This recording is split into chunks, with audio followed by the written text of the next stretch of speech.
Hello. सत साहिब। सत साहिब जी। भगत जी, मैं शकुंतला बोल रही हूँ। कहाँ से? शकुंतला दासी, उत्तराखंड से सर। जी बोलिए। भगत जी, मैंने ये फर्जी आपका ये वीडियो देखा तो मुझे पता नहीं था। जी मैंने ये यहीं पे हमारा नाम केंद्र है हमारे गांव के पास में ही, जी। वहां से ले लिया। अच्छा। तो मतलब मेरे पति विरोध करते हैं, मतलब तस्वीर उस्वीर भी जला दी। भगत जी, पवन भगत जी बोल रहे हैं ना? हाँ जी हाँ जी। मैं 2-3 दिन से, जब से देखा जब से लगा रही हूँ वीडियो करके, अब फोन आपके लगा क्या रही विचार हूँ। है बहन जी, वो बताइए। आपको पता चल गया कि नामदान केंद्र फर्जी है, उधर से तो आपके परिवार की तरफ से भी आप पे दबाव बढ़ रहा है, तो अब आपके क्या विचार है? मैं तो रामपाल भगवान जी के चरणों में ही हूँ, मैंने नहीं छोड़ा। अभी तो मैं उधर, मुझको पता चल गया वो फर्जी है तो मुझे तो वहाँ नहीं जाना है। बस क्यों केवल दूँ मैं? जाना नहीं है, उनको कोई सहयोग नहीं देना, कोई दान धर्म नहीं करना जब तक गुरुजी नहीं आ जाते हैं। बाकी नाम को नहीं छोड़ना, नाम परमात्मा का है। अगर मर्यादा हाँ में रह के सुमरण करोगी तो परमेश्वर लाभ भी देंगे और साथ में भी रहेंगे। और मैनेजमेंट की संगति करने का मतलब है मर्यादा तोड़ना, क्योंकि वहां जाओगी तो उनको दान धर्म भी देना पड़ेगा जो गुरु आदेशों के खिलाफ हो जाएगा। वहां जाओगी हाँ तो आपको कुछ भी सीखने को नहीं मिलेगा, केवल उल्टी संगति मिलेगी। आज हिमाचल में वो चुनाव है, आज हिमाचल में वो चुनाव है, आज वो है, आज वो है, आज वहां वोट डालना है, आज वो करना है। हेलो। वो हाँ।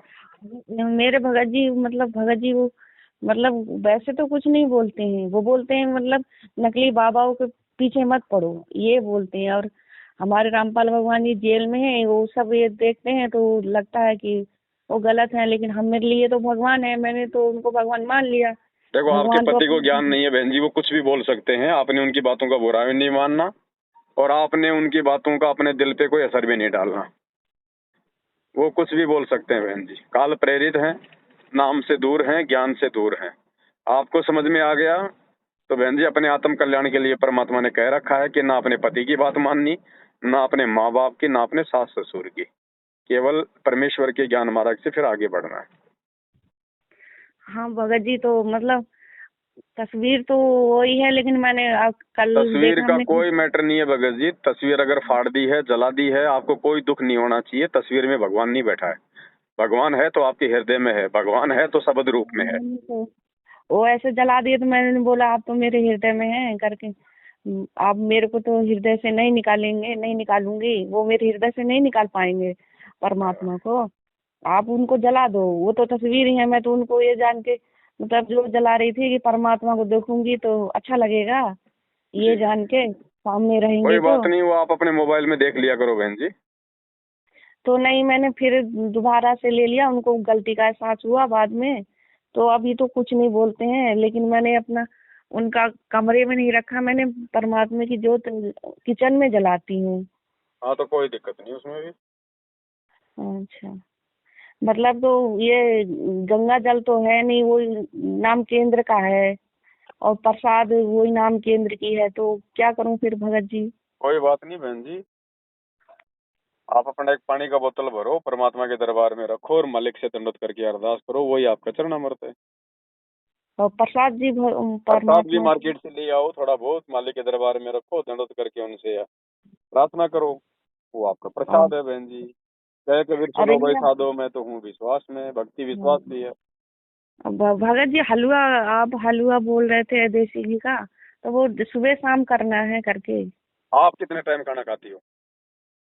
3 टाइम, 2 टाइम। दो टाइम खाती हो तो फिर भगवान को एक टाइम क्यों?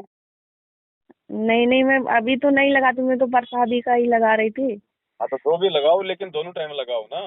जरूरी नहीं कि आप हलवे का लगाओगे। है? अच्छा। आप, अरे प्रसा- भाई, आप भाई आप चपाती बनाती हो, हाँ। चपाती को तो कोई भी आदमी तेल में चौपड़ के नहीं खाता ना। अगर चौपड़ेगा तो वो घी में चौपड़ेगा ना। हम्म। अगर हम सब्जी बना लेते हैं हम तेल की, तो सब्जी का हम्म। मत लगाओ।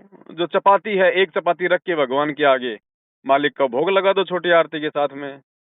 आज लग्या साहिब को भोग दिन के टुकड़े पानी का। हम 2 टाइम खा रहे हैं, क्या भगवान नहीं खाएगा 2 टाइम? नहीं तो मतलब हलवा नहीं बना पाएंगे, रोटी कोई चपाती कुछ जरूरी नहीं है बहन भी? जी। सूखी रोटी का भोग लगा दो, साधु भूखा भाव का, धन का भूखा नहीं। किसने कहा कि आपको हलवे का ही लगाना है? ऐसे तो ये नाम के अंदर बताते ही नहीं, वो प्रसाद देते हैं और वो देते हैं वो तो गंगा अलग जल। चीज है बहन जी। हम जो खाना खाते हैं, जो थाली में डाल देते हैं एक टुकड़ा, वो तो बहन जी हम्म, अनदेव को लगता है, वो भगवान को थोड़ी लग रहा भोग। वो तो अनदेव की आरती करते हैं हम। अच्छा। आपने भगवान को कहाँ भोग लगाया अभी तक? अगर मैंने तो भगवान भगवान को को भोग भोग लगाना लगाया नहीं है। होता तो भक्ति बोध आपको जो पुस्तक मिली है उसमें भोग लगाने की विधि क्यों लिखी हुई है? तीनों समय की आरती के बाद अनदेव की आरती, फिर भोग लगाने की विधि लिखी है ना? हम्म। क्यों डाली है गुरु जी ने? भगवान को भोग लगाया जाता है ना।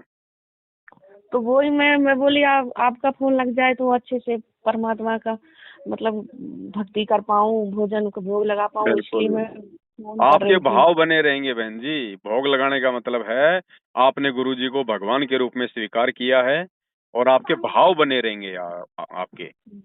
परमात्मा कोई भूखा नहीं है हमारे नहीं कोई मैं टुकड़ों का, तो जो पूरी दुनिया को जो मतलब टुकड़े दे रहा है, वो हमारे टुकड़ों का भूखा नहीं है।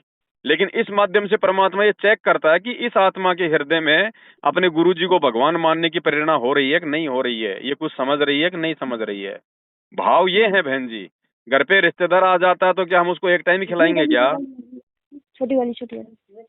हाँ। अब ये तो भगवान है बहन जी, ये तो रिश्तेदारों का रिश्तेदार है। हाँ। ये बातें मैनेजमेंट के उधर नहीं मिलेंगी बहन जी, क्योंकि वो सब के वो सब कुछ वो नहीं काल प्रेरित बताते हैं। हैं उनकी भगत बुद्धि जी। काल भगवान ने जकड़ रखी है, वो नहीं सोच सकते इन वो बातों को। वो कुछ लकीर के नहीं फकीर है बताते बहन जी, हैं। भेड़ चाल में। सब ने आंखों पे काली पट्टी बांध रखी है। वो आदेशों के गुलाम है। परमात्मा ने हमारे को ज्ञान का गुलाम बनाया हुआ है बहन जी। हमने हमने ज्ञान का गुलाम बनना है। ये भक्ति ज्ञान आधार की है। आदेश आपको कब तक देंगे गुरु जी? और कल को गुरु जी चले जाएंगे तब कहाँ से लाओगे आदेश? वही मैं पहले सोचती थी भगवान जब जेल में है, ये लीलाधिकार है, तो आदेश क्यों देंगे संगत को, यही सोचती थी मैं। और आदेश कहाँ है दिन गुरु जी रात के, दिन मुझे रात। बता दीजिए। संगत तो फालतू में बेचारी भेड़ बकरियां बन रही है। अरे आदेश अगर मैनेजमेंट ला रहा है तो मैनेजमेंट को काम करने चाहिए। वोट डालने का आदेश अगर मैनेजमेंट ला रहा है गुरु जी से, तो मैनेजमेंट को वोट डालने चाहिए। संगत क्यों मूर्ख बन रही है? संगत को वोट डालने तो जाके आदेश लो गुरु जी से जेल में। ये एजेंटों की भक्ति थोड़ी है कि एजेंट जो बात बोल देगा हम वो करेंगे। कल को गुरु जी कह देंगे भैया मैंने कब कहा वोट डालने के लिए? आप कहोगे जी ये मैनेजमेंट ने कहा था। पर बोलो नालायकों, मैंने तुम्हें तो नहीं कहा, मैनेजमेंट को तो कहा था। तो मैनेजमेंट कुएं में पड़ता, तुम क्यों पड़े इसके पीछे कुएं में? हाँ, मेरे को ज्यादा दिन नहीं हुआ था भगत जी, 5-6 महीने हुए हैं। जी। तो मतलब कुछ लाभ ही नहीं हो रहा था ऐसे, थोड़ा शरीर में सही हुआ था, नेम में रह रही थी। तो ये मेरे पति फिर बहुत बच्चे भी करते हैं निंदा, मतलब छोड़ दो रोज कोई ये नहीं, वो तो बोलते देखो हैं। नादान है बहन जी, उनका तो क्या बताएं। वो तो बच्चे हैं, अब वो तो कुछ भी बोल देंगे बिना ज्ञान के। तो हम भी बोला ही करते थे। बिना ज्ञान के हाँ। तो अच्छी चीज को बुरी हर कोई बता देता है। इंसान की फितरत है ये। तो किसी के वो बोलने से बोलते हमारे ऊपर कोई असर नहीं होना चाहिए अगर ज्ञान है तो। वो बोलते हैं करके तेरे पे कुछ अच्छा तो हो नहीं रहा है, ऐसे ही तू कर रही है, ऐसे ही कल कर को रही। आपका पति किसी कारण से जेल में चले जाए बहन जी, और आपके अड़ोसी पड़ोसी रिश्तेदार कहें कि छोड़ दे उसको, जेल में चला गया, देख जेल में चला गया, छोड़ दोगी क्या? नहीं छोड़ूंगी, मैं तो परमात्मा को नहीं छोड़ूंगी, मैंने तो तो पहचान फिर लिया है परमात्मा को।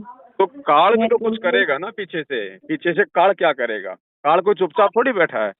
काल का तो यही वो काम है कि इन तो आत्माओं को कैसे भी करके भक्ति से दूर करूं। चाहे इनके बच्चों के माध्यम से, चाहे रिश्तेदारों के माध्यम से, चाहे किसी और के माध्यम से मन में दोष वो पैदा करवा दूं। बार वो बार बोलते हैं वही कि मेरे सवाल को वही छोड़ के बात। चली जा, ये सब बोलते हैं। तो ये मेरे तो को अब बोलते हैं आपके छोड़ ऊपर है के बहन जी। चली जा आपने इधर। कितना समझा, पर कितना पहचाना, रहा आपने क्या करना है। वो बोलते हैं मेरे को छोड़ के चले जा, किस लिए उस श्री रामपाल के पास में। क्यों चले बोले मैं जाऊं? आपको, क्यों चले मैं जाऊं बोले छोड़ क्यों के? जाऊँ, मैं तेरे को क्यों छोड़ना जाऊँ है तो आपको छोड़ दे। नीमत उसको बना बोलो अगर तेरे को छोड़ना तो तू छोड़ के चला जा, मैं क्यों छोड़ हूँ। के चलूं? मैं मुझे कोई दिक्कत कई ही नहीं है। सारी हूँ। है ना? दिक्कत अगर तेरे को है तो तू जा छोड़ के। मैं क्यों छोड़ के चले जाऊं? मैं कोई भक्की आई थी क्या? पूरी पूरी बारात लेके आया था ना। तो हम्म। इकट्ठा कर ले उस बारात को, सबको, और सही तरीके से हो जा अलग। अगर तेरे को नहीं रखना है तो मेरे को मेरा भरण पोषण दे दे। मैं कहाँ जाऊंगी? भक्ति कर रही हूँ तो मेरा अधिकार है। मेरे को संविधान ने अधिकार दे रखा है, मैं चाहे कोई मुसलमान की भक्ति करूं, चाहे हिंदू की करूं, मैं चाहे हनुमान जी पूजूं, चाहे माता जी पूजूं, चाहे कोई बाबा पूजूं, मेरे को संविधान ने अधिकार दे रखा है। तुम कौन होते हो मेरी भक्ति छुड़ाने वाले? एक पत्नी की जो जिम्मेदारी होती है वो मैं निभा रही हूँ। अब ये तो मेरी आत्मा का मामला है भैया, मैं तेरे पीछे थोड़ी ना चलूंगी। तू तो 4 दिन का पति है, वो मेरा जन्म जन्मांतर का पति है, मेरी आत्मा का पति है, उसको कैसे छोड़ दूंगी तेरे लिए?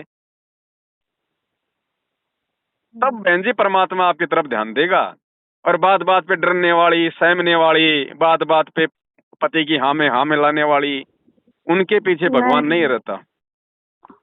परमात्मा भी तो ये कहते 4 हैं, दिन के पति है बहन जी, पता नहीं 4 दिन भी साथ रहेंगे कि नहीं रहेंगे। परमात्मा भी कहते हैं ना कि आधी चुप्पी भली नहीं, आधी मतलब बोलना भी अच्छा नहीं, आधी चुप्पी भी भली नहीं। तो मतलब थोड़ा बहुत तो बोलना ही पड़ता है परमात्मा की वजह भाई से। बोल, देखो बहन जी, परमात्मा ने ये थोड़ी कहा है कि तुम उनके साथ में लड़ो झगड़ो, लेकिन नहीं, हमारा जो वो हक की बात है वो तो बोलेंगे ना।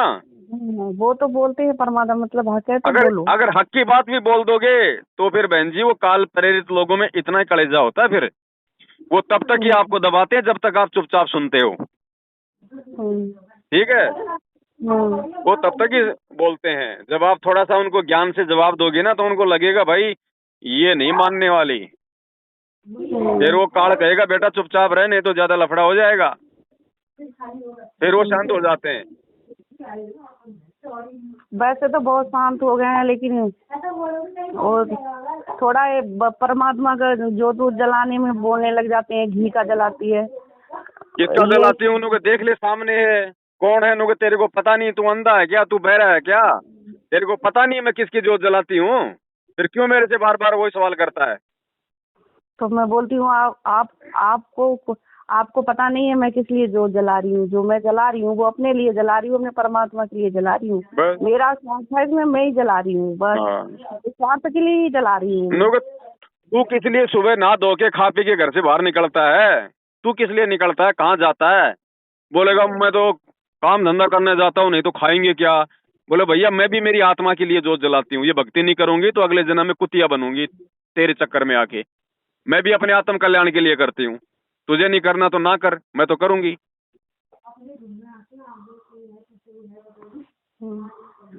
भगत जी अगर किताब फोटो मंगानी होगी और वो आपका पूरा पुस्तक पता बोर्ड, पिन कोड नंबर के साथ मेरे इसी नंबर पे व्हाट्सएप कर दो। शंका समाधान की पुस्तक, एक भक्ति बोध, एक गुरु जी की फोटो और 2 महाविनाश की अंतिम चेतावनी वाली पुस्तक, ये मैं आपके घर पे डाक से भिजवा दूंगा। ठीक पर भगत जी। ठीक है ना? और बाकी बहन संभल के रहो, ये काल भगवान का भयंकर दौर है।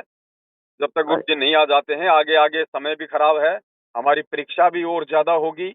हर प्रकार से परमात्मा तोड़ के देखने का प्रयास करेगा। जो कच्चा होगा उसको परमात्मा छोड़ देगा, जो पक्का होगा हर स्थिति में हर परिस्थिति में, जो भगवान को अपने साथ समझ के खड़ा रहेगा विश्वास के साथ। और ये विश्वास और दृढ़ता केवल साथ संगति से आएगी और दूसरी कोई वस्तु नहीं है बहन जी। देख लेना आगे आगे समय खराब है, हर प्रकार से काल दबाएगा। ठीक भगत जी। बस विश्वास रखना परमात्मा से, मालिक से अरदास करते रहना। ठीक भगत जी।